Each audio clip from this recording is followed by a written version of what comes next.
Bismillahirrahmanirrahim. Assalamualaikum warahmatullahi wabarakatuh. Kita dapat mengetahui gambar pada iklan dan sistem pencernaan pada hewan dan manusia. Disimak videonya baik-baik ya. Nah, perhatikan gambar di bawah ini. Di sini kalian bisa lihat ada gambar seorang anak sedang mengkonsumsi makanan. Betul. Di sini adalah dia sedang mengkonsumsi makanan yang akan dicerna di dalam tubuh. Kira-kira Umi mau tanya nih, sarapan itu penting nggak ya? Siapa di sini yang suka masih malas sarapan? Nah, jangan sampai kita itu malas sarapan ya, karena sarapan itu sangat penting bagi tubuh kita untuk memulai aktivitas kita sehari-hari. Karena kegiatan kita, aktivitas kita itu sangat memerlukan banyak sekali energi. Jadi kita perlu sekali sarapan. Sarapan itu bisa buah-buahan, sayur-sayuran, atau susu, dan lain-lain. Nah, perhatikan gambar berikut ini. Di sini ada gambar, betul, gambar sayur-sayuran, gambar buah, dan masih banyak lagi jenis-jenis sayuran dan buah-buahan. Nah, Umi mau tanya nih, kalian selalu memakan makanan seperti ini atau tidak? Nah, pinter. Jadi, kita itu harus makan makanan yang sehat karena makan makanan yang sehat dan bergizi itu dapat menjaga kesehatan organ pencernaan kita di dalam tubuh.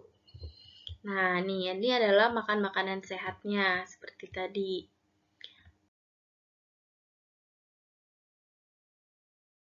Sekarang, kita biasanya suka makan makanan sehat itu melihatnya di mana? Nah, kita itu biasanya suka melihat atau mengenal jenis makanan itu dari promosi. Promosi yang disajikan dalam bentuk iklan. Kita suka lihat iklan di mana? Betul, paling banyak kita suka lihat iklan di TV. Kemudian sekarang iklan juga sudah bermunculan di handphone kalian. Nah, iklan ini. Seperti ini gambarnya iklan. Ini adalah iklan tentang pentingnya air untuk kita. Nah, kira-kira Umi mau tanya nih, ada yang tahu tidak iklan itu apa? Nah, iklan itu apa ya? Jadi iklan itu merupakan suatu pesan tentang keunggulan suatu produk atau jasa yang ditunjukkan kepada masyarakat. Jadi fungsinya iklan ini untuk mempromosikan sesuatu, baik barang ataupun jasa ya. Nah, di sini iklan ini juga ada medianya. Jadi media penyampaian iklan. Media penyampaian iklan itu dibagi menjadi dua, yaitu ada media cetak dan media elektronik. Media cetak ini seperti surat kabar, majalah, dan media elektronik ini seperti radio dan televisi. Nah, kita suka melihat iklan-iklan ini ada di media cetak ataupun media elektronik. Kemudian, iklan ini biasanya itu disajikan atau dipasang di tempat umum dengan menggunakan kalimat yang singkat, padat, dan jelas, serta menggunakan isi atau gambar yang sesuai dengan isi iklan tersebut. Nah, iklan ini juga disajikan secara menarik dengan kata-kata kunci dan gambar yang sesuai dengan tujuan iklan. Jadi harus ada kata kunci. Nah, kata kunci itu apa ya? Oke. Kata kunci adalah kata kunci dalam sebuah iklan adalah kata inti pada iklan. Jadi iklannya itu tentang apa? Nah, perhatikan contoh iklan berikut ini. Nih, ini ada contoh iklan seorang anak sedang mengkonsumsi atau memakan buah-buahan. Nah, di sini ada kalimatnya itu adalah makanan sehat dan bergizi penting untuk pertumbuhan otak anak Anda.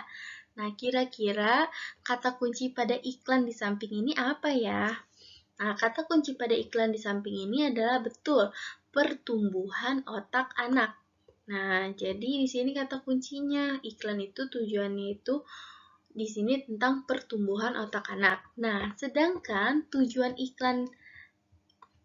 iklannya itu adalah untuk mengajak masyarakat mengkonsumsi makanan yang sehat dan bergizi demi pertumbuhan otak anak itu sendiri.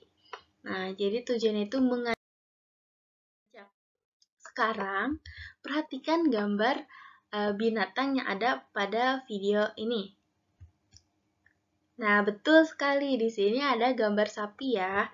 Jadi, sapi ini disebut dengan hewan ruminansia, yaitu hewan yang memiliki 4 fungsi lambung yang spesifik, seperti ada kerbau, rusa, kambing, domba, dan kijang. Nah, kita suka melihat iklan, kalau iklan yang adanya gambar sapi itu berkaitannya dengan iklan apa?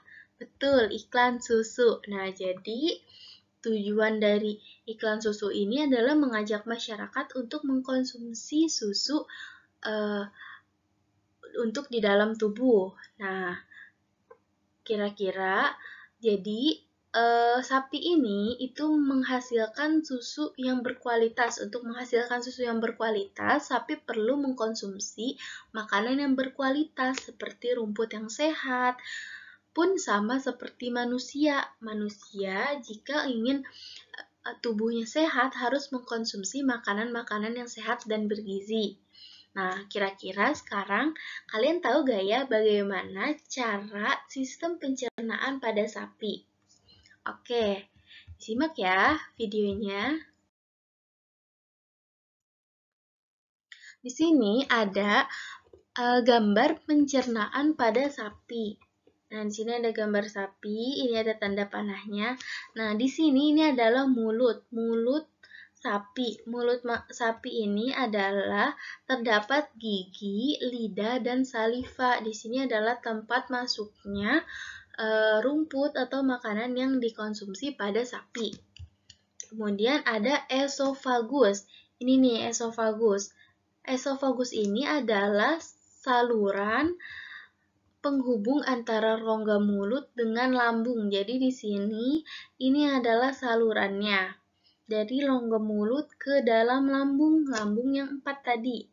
Nah, kemudian ada rumen. Ini nih rumen. Rumen ini adalah jadi di rumen ini makanan itu dicerna menjadi bubur dengan bantuan bakteri. Jadi yang rumput tadi itu dicerna di dalam tubuh. Nah, kemudian ada retikulum. Nah, retikulum ini apa ya? Retikulum ini adalah tempat terjadi penyaringan benda-benda yang asing yang masuk ke dalam tubuh. Jadi, jangan sampai benda-benda asing itu masuk ke dalam tubuh sapi. Jadi, disaringnya itu di retikulum. Nah, ini adalah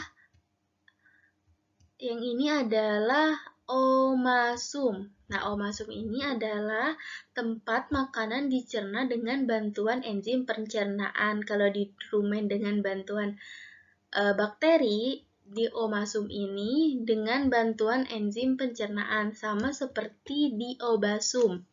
Nih, di obasum ini adalah perut sebenarnya sapi. Jadi makanan dicerna juga di dalam obasum. Kemudian ada, nah benar, ada usus. Nah, ini adalah usus sapi, itu sangat panjang. Nah, gunanya itu sebagai tempat proses penyerapan dan fermentasi. Nah, kemudian terakhir ada, nah betul sekali, di sini ada yang namanya anus, yaitu tempat keluar feses sapi. Jadi ini adalah kata-kata kunci atau istilah-istilah baru yang perlu kalian ketahui dalam sistem pencernaan pada sapi. Kemudian ini adalah alur pencernaan pada hewan ruminasia. Tadi ada sapi, kerbau, domba, dan lain-lain. Jadi pertama rumput dikunyah, kemudian masuk ke dalam esofagus, dan kemudian lanjut ke rumen atau perut besar, kemudian mulut, lanjut ke retikulum, perut jala, dan ada omasum, yaitu perut kitab. Kemudian ada abomasum, perut masam. Dan di sini ada usus, kemudian keluar melalui anus. Betul. Nah, sekian video pembelajaran hari ini. Semoga dapat bermanfaat. Kurang lebihnya Umi mohon maaf. Wassalamualaikum warahmatullahi wabarakatuh.